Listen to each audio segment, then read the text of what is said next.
Time for Countdown's #2 story, tonight's worst persons in the world. Bronze, Missouri State Representative Cynthia Davis. You know, the chairperson of that House's Children and Families Subcommittee, who was opposed to free meals for underprivileged school kids over the summer because she thinks hunger can be a positive motivator and that government is interfering with family mealtime by offering free meals to families who can't afford to feed their own kids. When Representative Davis stuck to her guns Wednesday and suggested nobody had the right to criticize her, the state House Democratic leader, Paul LaVota, wrote to its speaker suggesting Davis's views on child hunger were, quote, Dickensian, and that she should be removed from the committee chair. There was also a spectacular postscript provided by a reader of the Kansas City Star website.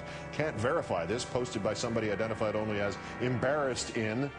Quote, Cynthia forgets how she takes multiple plates of food from committee and lobbyist dinners to feed her hungry children when she is in Jefferson City. She has been observed at receptions wrapping and stuffing food in her oversized handbag. Maybe that's what other hungry children should have their poor working parents do, just steal food to bring home to them, unquote.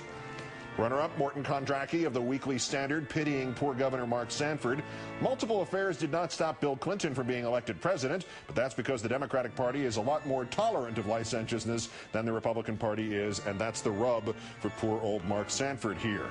Right, that's why Governor Elliott Spitzer resigned and why Governor Jim McGreevey resigned and why Gary Hart's presidential aspirations ended immediately and why John Edwards could not get a free drink at a convention of John Edwards donors and why John McCain and Rudy Giuliani ran for president last year and Newt Gingrich will be unofficially running for president next year and Senator Ensign and Senator Vitter and Governor Sanford are all still in office this year, even though they now have 6 known public affairs and 4 divorces among them.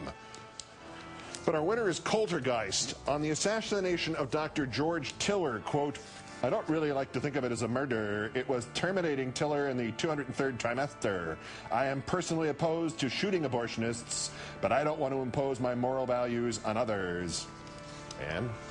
Annie, over here, Ann. I know you think you're Dorothy Parker, but there are people even dumber than you are. I know, it's hard to believe. But as I was saying, there are people who even dumber than you who will not get the irony there, and they will decide they're now perfectly entitled to go shoot somebody they don't like. Anybody in public, Annie. That includes me. And you. Coultergeist, today's worst person in the world.